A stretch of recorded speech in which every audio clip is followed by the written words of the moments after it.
A routine landing. Ladies and gentlemen, we are starting our approach to the FW. Turns into a sudden fight to the death. We're gonna lose it all of a sudden. There it is. A passenger jet mysteriously falls from the sky and rockets towards a busy highway. Push it up. Push it way up. Delta, go around. It's gonna crash. A mysterious force brings down a plane claiming 137 lives. In the wreckage lies the one clue that can stop it from killing again.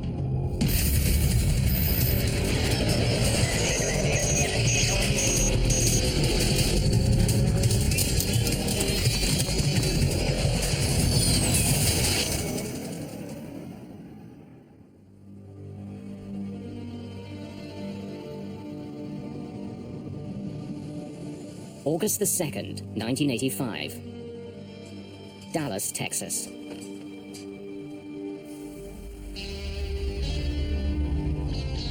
It's a very hot day, even by Texas standards. See y'all tomorrow. Temperatures soar to 101 degrees. Rain coming. Should cool things down a bit. In the late afternoon, William Maybury is heading home from work. The day's heat and humidity are having an effect on traffic at Dallas-Fort Worth International Airport, DFW. Roughly the size of Manhattan, DFW is the biggest airport in the world. It's also one of the busiest.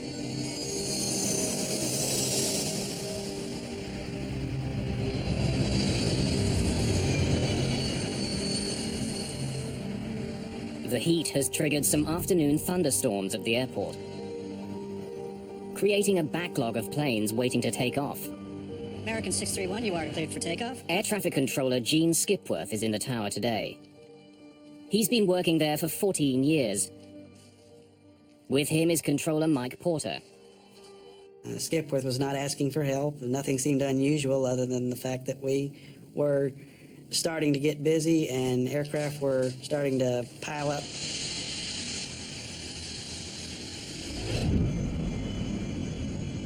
One of the many planes heading towards Skipworth's control is Delta Airlines Flight 191. Weather 6,000 scattered to 1,000 scattered. Visibility 10, temperature 101, wind calm. 101? 101 degrees, yes sir.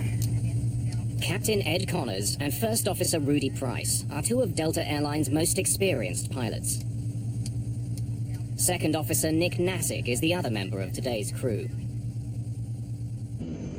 The crew is flying a 6-year-old L-1011 TriStar. The L-1011 is billed as one of the safest planes in the sky. There are 152 passengers and 11 crew members on board. They're scheduled to land in Dallas just before 6 in the evening.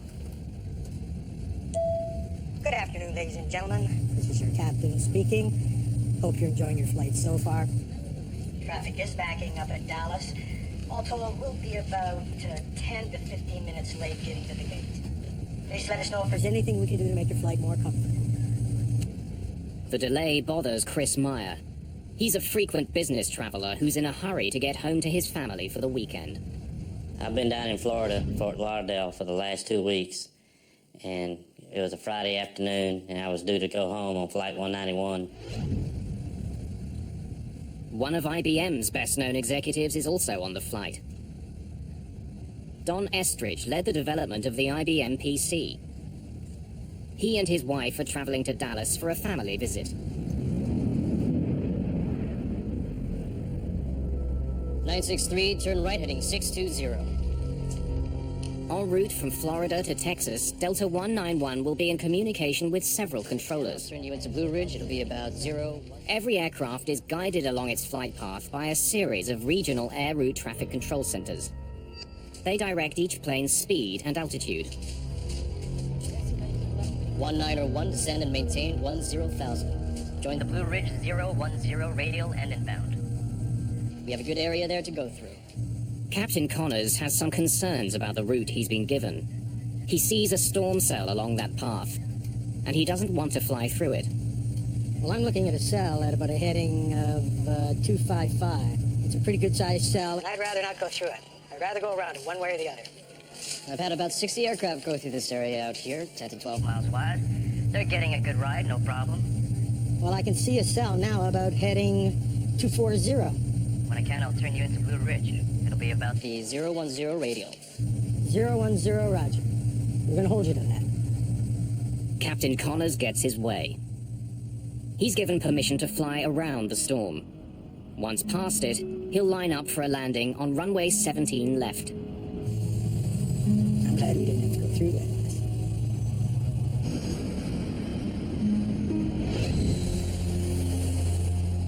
Friday afternoons are a busy time at airports. The afternoon rain is making this Friday even busier. 23-9er down to 618.96. The main priority for the controller on duty is to keep the incoming planes a safe distance apart. He wants them at least 4.5 kilometers from each other. That distance allows enough time for the violent air turbulence behind one plane to die down before the next plane touches down. Right now, Connors and Price are getting too close to the plane just ahead of them, a corporate Learjet. Delta 191 Heavy. Turn left 10 degrees, reduce speed to 180. To put some distance between the two planes, the controller asks the Delta crew to slow to 180 knots. Delta 191. 330 kilometers an hour. Wilco. 10-degree flaps, please. You're listening to Dallas 105 FM. It's a wet one out there, folks, so drive careful. Heading home along Highway 114, William Mabry will soon be passing DFW. Flight 191 is now just 50 kilometers from the foot of the runway. Ladies and gentlemen, we are starting our approach to DFW. Please make sure your seats are in the upright position and your seatbelts are securely fastened. The crew begins their final descent into the Dallas-Fort Worth area. Attention all aircraft listening. There's a little rain shower just north of the airport. Connors now switches radio frequencies and contacts a local DFW airport traffic controller for approach instructions. As the passengers and crew of Flight 191 prepare for their landing, a deadly force takes shape in their path. Critical decisions and missed information conspire against them.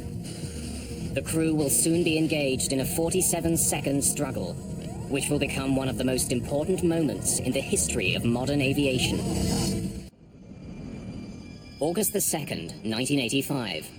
The crew of Delta Airlines Flight 191 has been skirting a line of heavy storms between Florida and their destination, Texas. 30 kilometers from the Dallas-Fort Worth Airport, First Officer Rudy Price notices rain ahead. We're gonna get our airplane washed. What? We're gonna get our airplane washed. It seemed like the closer we got into DFW, the worse the weather got. And we was turning into the rain instead of going around it. And the pilots never said anything about the bad weather. Delta 191 is still closing in on the Learjet ahead of it. Price and Connors need to slow down even further to put some distance between the two planes. Delta 191 Heavy, reduce speed to 150. Speed to 150. 9 kilometers from runway 17 left, Delta 191 is handed over to another controller, Gene Skipworth, for final approach and landing.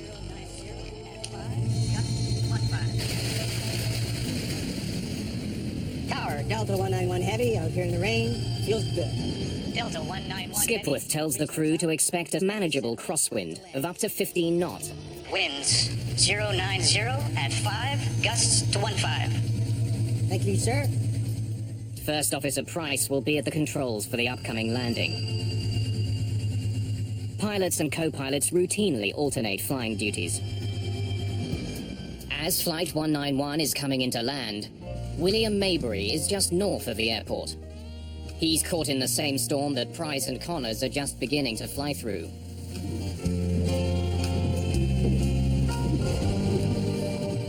Before landing check. Landing gear. Down, 3 green. Flaps, slats. 33, 33, green lights.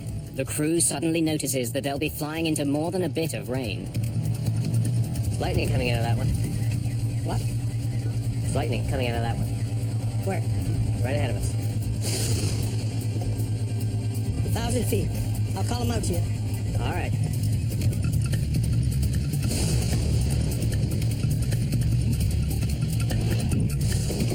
We're not getting any bad warnings from the weather or from other pilots, which we rely on as they come through it.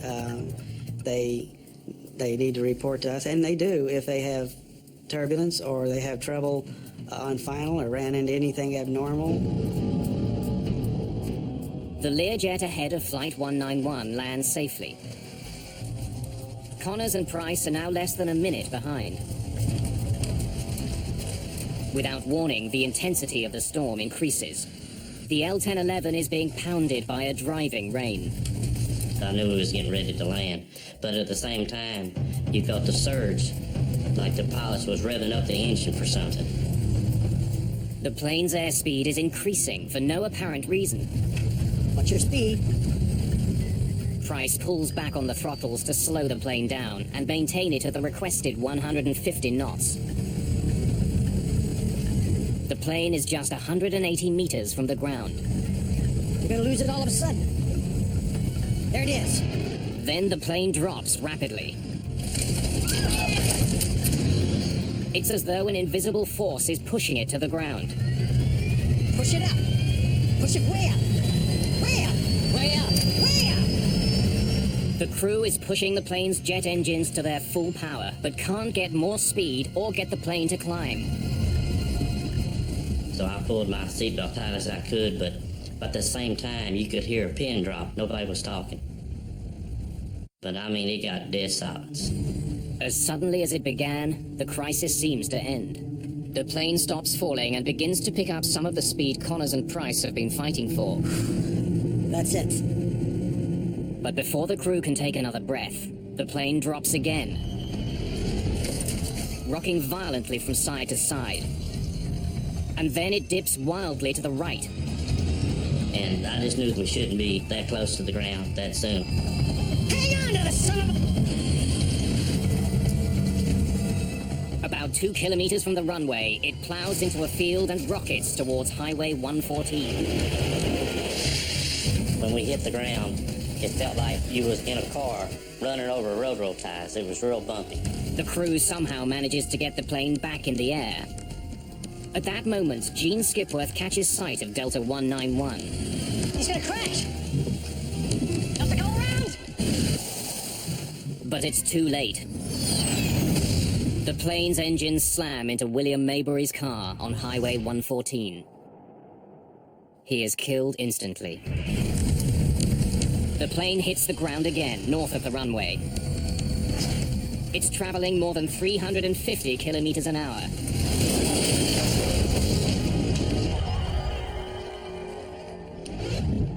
I must have caught sight of him just at the last millisecond, and he cartwheeled into the tank in just an instant, and then, of course, there was fire, not a ball of fire, but a wall of fire.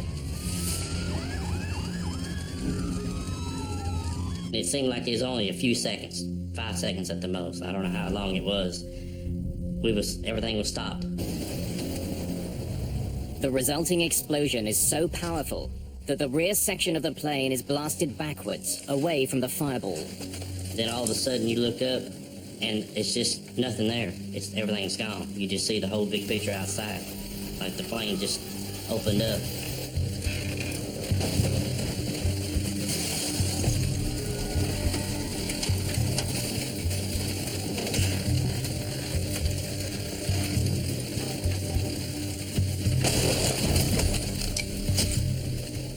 Remarkably, the tail section containing the last 10 rows of seats is relatively intact.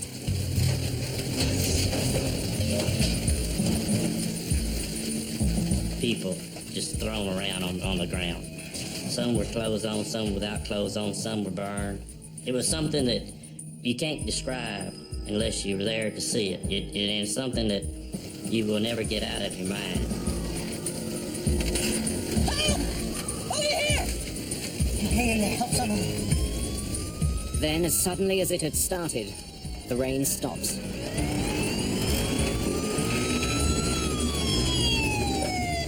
It takes firefighters less than a minute to get to the crash.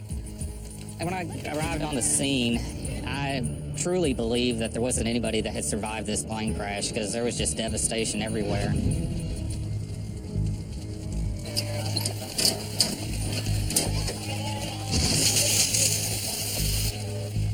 What I had pulled up on at the time was the wing section, which is the portion of the aircraft that carries the fuel. So there was a large amount of fuel and a large amount of flames. The front of the plane has all but disintegrated. I knew I had to get out there. At the time, I was a stringer for Time magazine, worked with them on a part-time basis, called their Atlanta headquarters for this portion of the country. They said one word, go.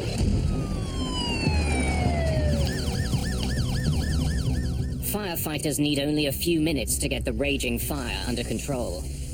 They then turn their attention to pulling survivors from the plane. It wasn't until the fire started to subside a little bit that I saw the tail section where there was some hope of some people surviving. There were these two women that were walking through the smoke. Ladies, clear the area! Get out of the way, clear the area! And it kind of surprised me, so I knew that there was hope and that there were people out there. Only 27 people survived the crash. I had seen death before as a medic in Vietnam, but it had never been aimed at civilians, and certainly not on a mass casualty situation, and certainly not this suddenly. I could tell how bad it was. You could see and smell and feel the death.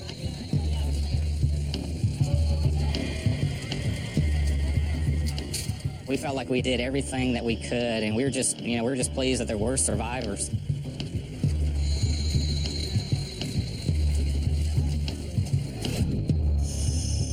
I was scheduled to sit on aisle seat 15A, and I told them that wouldn't be no good because that was a non-smoking section. I was a smoker, so I had to be in back.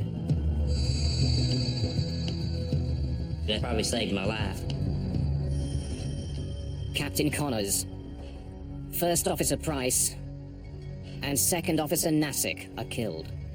So are 5 other crew members and 128 passengers.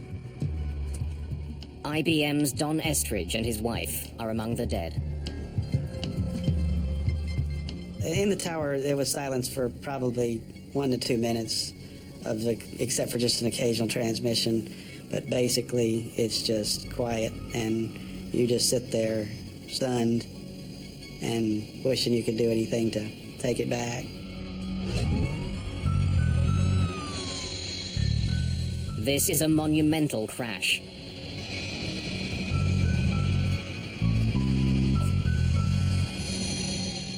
Investigators from the National Transportation Safety Board arrive at DFW, determined to find the cause. One of our field investigators would have been on scene trying to locate the flight data recorder and the cockpit voice recorder, which is, a very important part of the investigation. Investigators begin looking for evidence of mechanical failure. They examine the wreckage for clues that the plane was not responding to the pilot's command. It's essential in any approach or departure accident to establish what the airplane's configuration was, to assure that it was not a factor in the accident, where everything was normal on this aircraft. Investigators turn their attention away from the plane and to the skies. After any accident in commercial aviation, there are theories galore. A couple of them prevalent that evening. First, that lightning had struck the airplane. Secondly, that it had been hit by a mini tornado.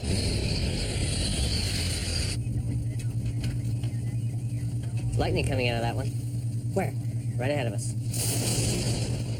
15 different witnesses, including flight crews, report seeing lightning as Flight 191 was descending towards the runway. The investigators have to consider the possibility that Flight 191 was hit by lightning. Lightning is always something that you have to investigate to determine the possibility that lightning disabled some part of the airplane. In 1963, a Boeing 707 was struck by lightning. The lightning ignited the fuel in the plane's tank. The plane crashed. 81 people died. There had been a handful of similar crashes since then. Key pieces of wreckage from Flight 191 are taken to the NTSB lab in Washington, D.C. Bud Lehner is the investigator in charge of examining the wreckage, as well as the data from the plane's cockpit voice recorder. That sometimes might be very difficult to find to determine where the airplane might have been struck by lightning and where the exit point was. Lightning coming out of that one. Where? Right ahead of us. If the plane was hit by lightning, there would be evidence left behind. A device called a static discharge wick is attached to the trailing edge of an airplane's wings. It redirects static electricity into the outside air instead of into the plane, where the charge could cause a fire. If the plane was hit by lightning, one of the pieces that would be visibly damaged is the static discharge wick. Nothing there. With lightning ruled out, investigators go looking elsewhere. They would soon discover the real culprit. It had actually been caught on tape. A Delta Airlines L-1011 crashes after entering a storm near Dallas.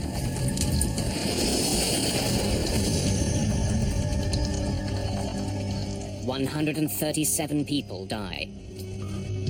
Investigators rule out mechanical problems and lightning as causes of the crash. Nothing there. The NTSB's Bud Lehner turns his attention to the plane just ahead of Delta 191, the corporate Learjet. He learns that it was less than a minute ahead and flew through the very same storm. After we had passed about 5 miles from the end of the runway, we entered a rain shower, what we thought was a light rain shower, and it turned out to be the heaviest rain I've ever seen before or since. In spite of the rain, Rufus Lewis managed to land his plane safely on runway 17 left. When we broke out of the clouds, we were high and hot. So we had to use all of the runway at DFW Airport. We landed, were able to turn off at the end of the runway. So why was the much larger L-1011 unable to land just moments later? Bud Lehner still doesn't know what slammed Flight 191 into the ground. But soon he finds the clues he needs on the plane's flight data recorder. It logs every adjustment pilots make to the plane's controls. The device also records external elements like temperature, wind speed, altitude, and air pressure. Whatever Connors and Price were fighting, there's a good chance it left its fingerprints on the flight data recorder. This flight data recorder gave us several parameters we didn't have before. Engine power, longitudinal acceleration, and those kinds of parameters really enabled us to do a more in-depth analysis. The plane's data recorder has documented a combination of rapidly shifting winds. Then it shifts to a downdraft. In a matter of seconds, the plane was hit with strong winds from the front, then from above, and then from behind. There you have it. For Bud Lehner, that sequence could only mean one thing: a microburst. A microburst is a violent shaft of air falling from a storm cloud. Back in 1985, few people knew more about encounters between microbursts and airplanes than John McCarthy. If you're at the kitchen sink and you turn on the water and it goes straight down and it splashes out in all directions. And that's kind of what a microburst is, except that it is extremely bad news if you're an airplane flying through it at low altitude. A plane first faces a strong headwind which lifts the plane skyward, then a downdraft which slams it towards the ground. Finally, the microburst delivers its most dangerous punch, the tailwind. And you would get a rapid descent, a loss of lift, and a rapid descent towards the ground, and easily crash the airplane. A plane's wings need a steady flow of air moving over them. That's what gives them their lift. By inhibiting that flow, the tailwind reduces lift. There's no better recipe for a microburst than the weather conditions at Dallas-Fort Worth on the day of the crash. It had been extremely hot all day, and hot air rises. When that hot air meets the cold, moist air in the storm clouds, it cools instantly and rushes violently back to Earth. A microburst. It is a tiny thing, meteorologically speaking, compared to a big storm or a snowstorm or a hurricane. It's just like a needle in a haystack. At its maximum strength, it's no more than 2 miles across, and it lasts no more than 15 minutes. It was clear that 136 people on Flight 191 had become the latest victims of a microburst. Investigators had their culprit. Unbelievable. And thanks to Flight 191's advanced data recorder, they could paint a remarkably accurate picture of it. The killer had essentially been caught on tape. But what the flight data recorder doesn't explain is how such an experienced crew fell victim to a killer they were all trained to overcome. When Lehner compares the pilot's actions to the actions of the microburst, Watch your speed. he uncovers details of a fight to the death. A fight that the Delta pilots almost won. Lose it all of a sudden. There it is. He seemed to know what he was going to hit. Watch your speed. The increase in airspeed prompted First Officer Price to reduce power to his engines. Power that he would desperately need in just a few seconds. You're gonna lose it all of a sudden. There it is. When Price and Connors entered the downdraft, Push it up. they were less than 250 meters from the ground. The captain knew the characteristics of a microburst. He'd obviously been given an introduction to wind shear and microburst characteristics in his flight training. When Connors and Price encountered the microburst's tailwind, there was very little they could do. They had insufficient speed and altitude with which to maneuver. If a pilot encounters a strong tailwind at 3,000 meters, he can point his nose down and dive to pick up speed and generate lift. It's called trading altitude for airspeed. But that trade wasn't available to Price and Connors. They were just 150 meters off the ground when the tailwind struck. The only way for them to gain airspeed was from their engines. Push it up. Way up. Co-pilot responds, the airplane stabilizes. And I can see that most pilots would say, well, we're through with that, and rain's going to stop, we're going to land. Momentarily, their efforts seem to pay off. Their airspeed increases, their plunge is halted. But with Flight 191 less than 150 meters from the ground, this particular microburst delivered the ultimate blow. A fierce crosswind that forces their plane to bank dangerously to the right. Combined with the microburst's other winds, the crew was defenseless.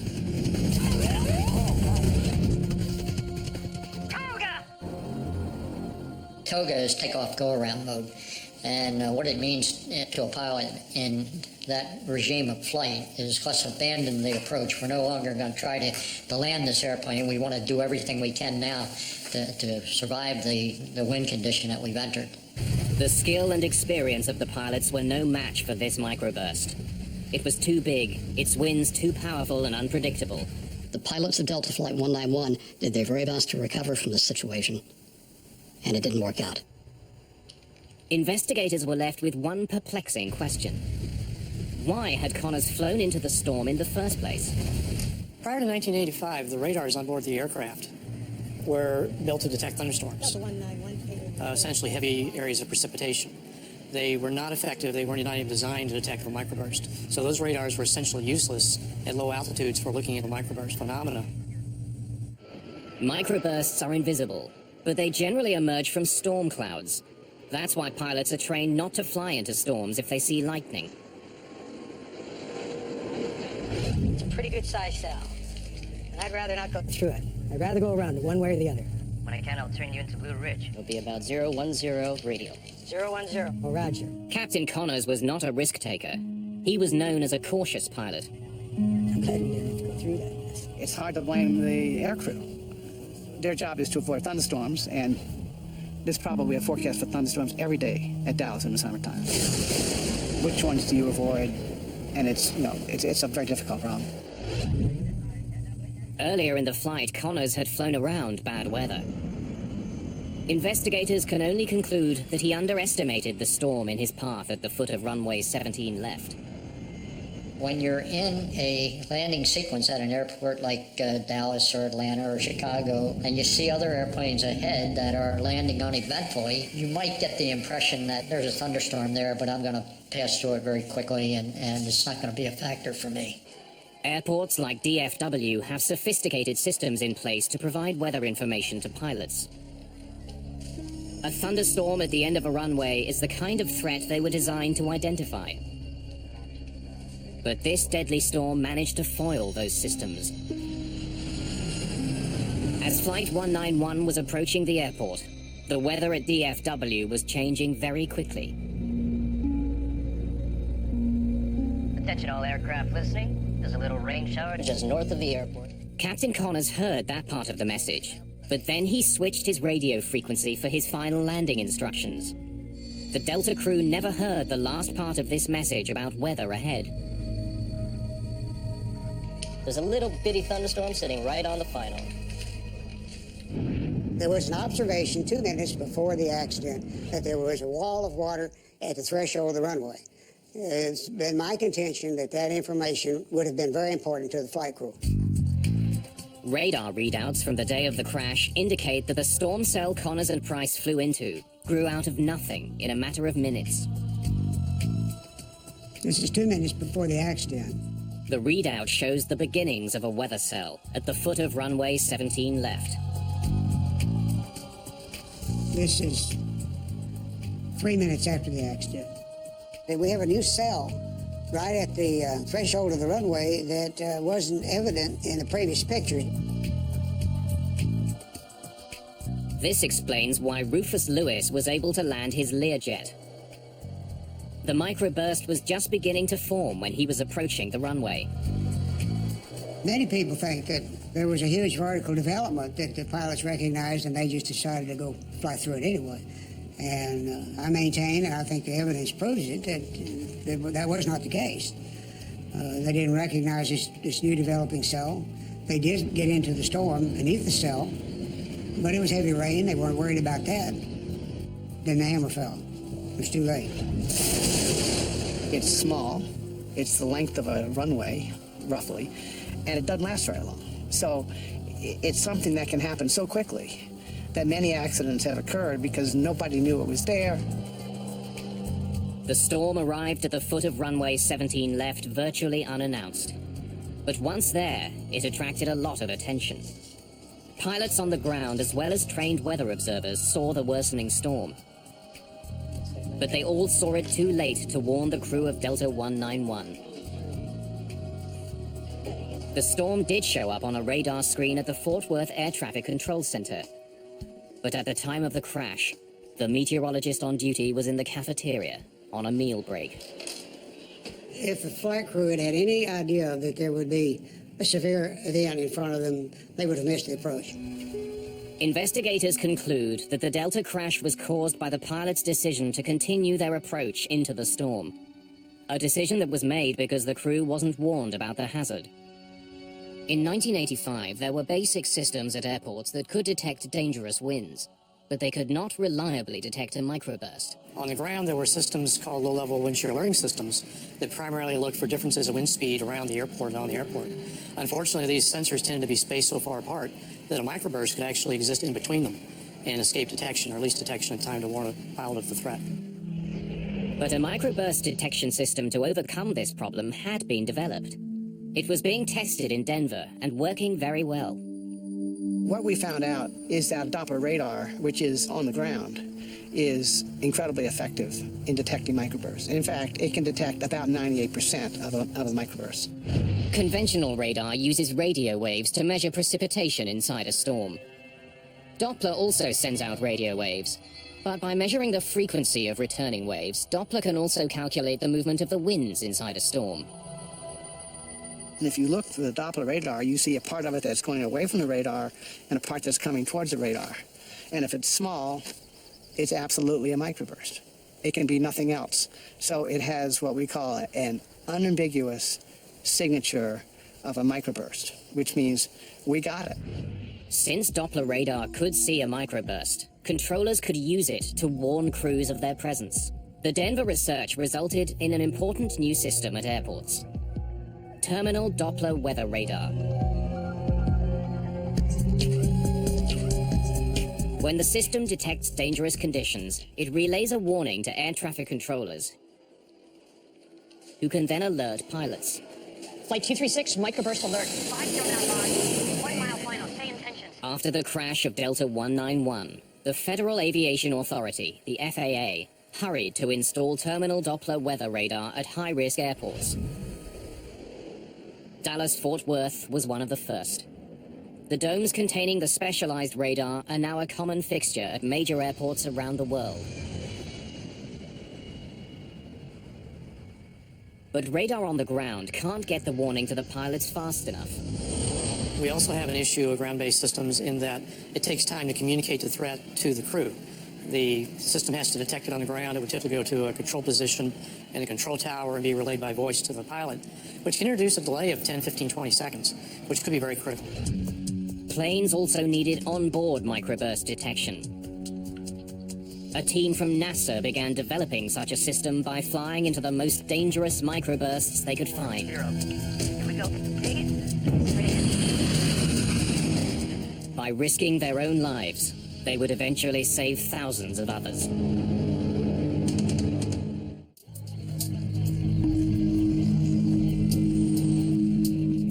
Delta Airlines Flight 191 is the latest in a string of crashes attributed to a microburst. Since 1964, microbursts were shown to be the cause of 26 accidents, claiming more than 500 lives. The public is unnerved. Politicians are demanding answers. The killer has to be stopped. The body count is building, and this particular crash tipped the scales as far as the federal government was concerned.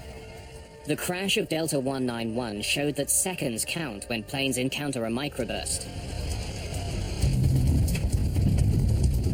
You're gonna lose it all of a sudden. There it is. Increasing alert times Push it up. Way could up. save more lives, especially if a microburst detector was mounted right on the plane. If you can provide the airplane with 10, 15, 20 seconds of advance warning, pilots push the throttles up, they build airspeed, they build altitude, they build energy. It's like money in the bank. By the time they get to the microburst during a recovery, they can survive. Aviation experts had to find a way to give all pilots those critical 20 seconds. To develop that technology, they would embark on a high-risk, unprecedented research project.